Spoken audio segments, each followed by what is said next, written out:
ભુજની અદાણી સંચાલિત મેડિકલ કોલેજમાં હોસ્ટેલ ફી, પરીક્ષા ફી સહિતના મુદ્દે ઇન્ટરની તબીબો અને મેડિકલમાં અભ્યાસ કરતા છાત્રોએ મેનેજમેન્ટના મનસ્વી વલણ સામે રણશીંગો ફૂંકી લડતના મંડાણ કર્યા છે. ત્યારે આજે અદાણી મેડિકલ કોલેજમાં તાળાબંધીના પગલે માહોલ ગરમાઈ જવા પામ્યો છે. ફી વધારાની ગૂંચવણને લઈ અદાણી મેડિકલ કોલેજના મેનેજમેન્ટ અને હડતાલથી છાત્રો વચ્ચે ઘર્ષણની સ્થિતિ દેખાઈ રહી છે. ત્યારે આજે સવારથી હડતાલી ભાવિ તબીબો અને છાત્રો પ્રવેશતા અટકાવવા માટે સંચાલકોએ તમામ ગેટ બંધ કરી તાળાબંધી કરી દેતા ફી વધારા મુદ્દે ચાલતી લડતની ગૂંચવણ ઘેરી બની જવા પામી છે અને મેનેજમેન્ટના આ અક્કડ વલણના પગલે હડતાલી ભાવિ તબીબો અને છાત્રોને ખુલ્લા તડકામાં બેસી વિરોધ કરવાની નોબત આવી છે.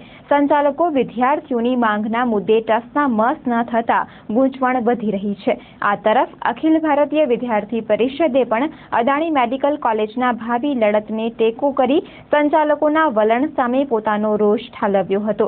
દરમિયાન આજે વિદ્યાર્થીઓએ અદાણીના મેનેજમેન્ટ દ્વારા તૈયાર કરવામાં આવતી સમાધાનની ફોર્મ્યુલામાં સેવાના બદલે બિઝનેસ હોય તેવું જણાતું હોવાનું સ્પષ્ટ જણાવ્યું હતું. માંગણી અમારી એ છે જે બહુ જ વ્યાજબી છે. અત્યાર સુધી અમે પે કર્યું છે. અમે અત્યાર સુધી સ્ટુડન્ટ હતા એટલે અમારી જોડે ઓપ્શન નહોતું. હવે અમારી માંગણી એ છે કે ગયા વર્ષે ઇન્ટર્ન્સને હોસ્ટેલ ફ્રી હતી અને સ્ટાઇપેન્ડ 3000 હતું. આ વર્ષે 0 થી લઈને 26,000 સુધી એ લોકો એક સાથે 12 મહિનાની ફી ભરી દો અને એવું એ લોકોની માંગણી છે.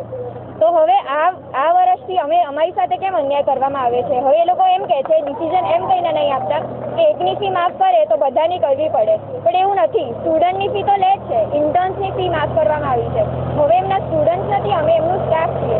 ત્યારે અમારી જોડે ઓપ્શન નહોતું કે અમે અહીંયા એડમિશન લીધું તો અમારે અહીંયા ભણવું જ પડે, અહીંયા જ રહીને લેક્ચર અટેન્ડ કરવા પડે અને ટ્રાન્સફર લેવાય નહીં, ભણતા હોઈએ એ કાળ દરમિયાન. એટલે અમારે હોસ્ટેલ ફી ના છૂટકે ભરવી જ પડે. ત્યારે હવે અત્યારે ઇન્ટર્નશીપમાં પ્રશ્ન એવું છે કે ટ્રાન્સફર લઈ લેવાય છે. અમને ઈચ્છા હોય તો અમે અમદાવાદમાં ટ્રાન્સફર લઈ શકીએ છીએ, પણ અમારે કચ્છની જનતાની સારવાર કરવી છે. એમની સેવા માટે કોણ? અહીંયા અમને જો ગણવામાં આવે તો 3000 સ્ટાઇપેન્ડ અને મહિનાના હોસ્ટેલના 2200 રૂપિયા. અમારા ખિસ્સામાં 800 આવે. 800માં જમવાનું 15 દિવસનું બી ના થાય. મહિનાની તો દૂરની વાત છે. એટલે અમે ટૂંકમાં અહીંયા ખોટમાં રહીએ છીએ. અમે એવું વિચારીએ બધા કે અમે લોસમાં રહીએ છીએ અહીંયા, તો અમે એમ જ વિચારીએ કે અહીંયા ભરવા એના કરતાં 25,000 ભરીને ટ્રાન્સફર કેમ ના લઈ લેવી, એમ વિચારશે બધા ટ્રાન્સફર લઈને જતા રહેશે તો અહીંયાની જનતાનું શું? આ તો પછી એક હોસ્પિટલ નહીં પણ બિઝનેસ કરવાનું જ એક સેન્ટર બની ગયું છે. અમારી કોલેજવાળા હંમેશા બધી કોલેજ હારે કમ્પેર કરે છે, તો આ વસ્તુ કેમ કમ્પેર નથી કરાઈ? જ્યારે બીજી કોઈ ગવર્મેન્ટ કહો કે સેલ્ફ ફાઇનાન્સ કોઈ કોલેજની યુનિવર્સિટી ફી 10,000 નથી, એમાં અમારી 10,000 લેવાની. તો અત્યારે જ્યારે કમ્પેરિઝન થાય છે ત્યારે એ વસ્તુનું કમ્પેરિઝન કેમ? અને અમને 2 મહિના થયા ખાલી કહેવામાં, અમને બધી વસ્તુ કહેવામાં આવે છે, કરવામાં કાંઈ આવતી નથી. કયા વાયદાઓ કરવામાં? અમને પ્રોફેસર સારા મળવાના કીધું હતું પણ મળ્યા નથી. યુનિવર્સિટી ફીની વાતો ચાલે છે. અમે અંડર પ્રોટેસ્ટ ફી ભરી હતી, યુનિવર્સિટી ફી પાછી મળી નથી. અમને અંદર રોજ દર વખતે કંઈક બીજું કહેવામાં આવે, બહાર આવે ત્યારે બધું ફરી જાય. ટ્રાન્સફર ફીનું એવું કીધેલું હતું રાવ સરે કે 25,000 લેવાયા છે, મને ખબર જ નથી. પણ એવું ચોખ્ખું અમારા પેપરમાં લખેલું છે કે જે લોકોને ટ્રાન્સફર લેવાની હશે એ લોકોએ 25,000 ભરવા પડશે અને એમાં રાવ સરની સાઇન તક બી છે. બરાબર? એટલે એ એક થઈ ગયું કે એમને ખબર નથી, એ ખોટી વસ્તુ છે. એમને ખબર છે કે 25,000 લેવાયા છે.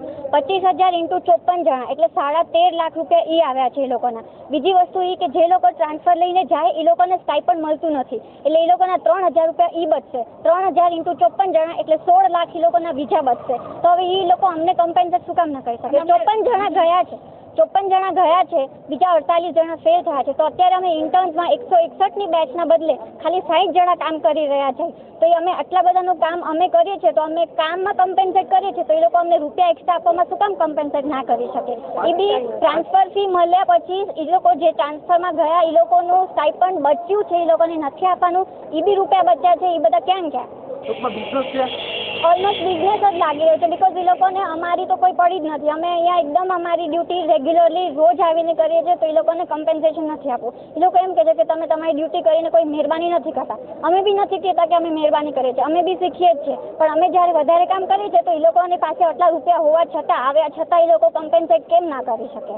અને અમે લોકો બંને બી નથી માંગ્યું. અમે લોકો ઓપ્શન જ આપ્યો હતો કે હોસ્ટેલ ફી ઓછી મતલબ 0 કરી દો અથવા તો સ્ટાઇપન્ડ વધારો. તો એ લોકોને બંનેમાંથી કંઈ જ હટવું જ નથી. બીજી તરફ કોલેજના ડીને આજે કોઈ પણ પ્રકારની સમાધાનની વાત વિદ્યાર્થીઓ સ્વીકારતા ન હોવાનું જણાવ્યું હતું. મેનેજમેન્ટે ઓલરેડી ડિક્લેરેશન કર્યું કે તમારો એ પ્રોબ્લેમ છે કે હોસ્ટેલ ફી બિલકુલ નાબૂદ કરો, તો એ વસ્તુ શક્ય નથી, કારણ કે ઇટ એફેક્ટ બીજા સ્ટુડન્ટને લાગુ પડી જાય. એક જણાની હોસ્ટેલ ફી તમે રદ કરો તો 700 છોકરા કે અમારી ફી રદ કરો, એટલે એને બદલે વચલો રસ્તો અમે કહ્યો કે તમારું સ્ટાઇપન્ડમાં અમે 500 રૂપિયાનો વધારો કરીએ છીએ, તો 12 મહિને તમને 42,000 રૂપિયા તમને સ્ટાઇપન્ડ મળશે. એટલે વચલો રસ્તો આ કરીને અમે દીધો છે. પછી એક વસ્તુને એક સમાધાનકારી ભૂમિકા કરે, પોતાનો અભ્યાસ ચાલુ કરે અને પાછું નોર્મલાઇઝ કરે તો સારું. અને આપણી કોલેજ છે, ઉગતી કોલેજ છે, એમાં બધાના સહકારની જરૂર છે. કોલેજના આપણા વ્યવસ્થાપકોની જરૂર છે, સ્ટુડન્ટની જરૂર છે. કલેક્ટર ઓફિસમાં આ લોકો અહીંથી પ્રોસેસિંગ કાઢીને ગયા હતા. કલેક્ટર ઓફિસમાં અમે અમારો આખો જે કમ્પેરેટિવ ડેટા છે બધો એને આપ્યો છે. જે તાળાબંધી આજે જે કરવામાં આવી ઓફિસ પર બંધ છે, સવારના 8 વાગે અમારા ડૉક્ટર છે ક્લાસ લેવા ગયા, છોકરાઓને ઇન્ટરનેટ થવા દે ક્લાસમાં. 8 વાગે ડૉક્ટર દસાડાવાલાનું ફિઝિયોલોજીનું લેક્ચર હતું, મારી પાસે એનો ફોન રેકોર્ડ છે કે સાહેબ કોઈ છોકરા આવ્યા નથી, શું કરવું. નિર્ણય અમે યસ્ટરડે ઓલરેડી અમે કન્વે કરી દીધો છે કે સહાનુભૂતિપૂર્વક વિચારણા કરી અને અમે તમારા 500 રૂપિયા સ્ટાઇપન્ડ વધારીએ છીએ.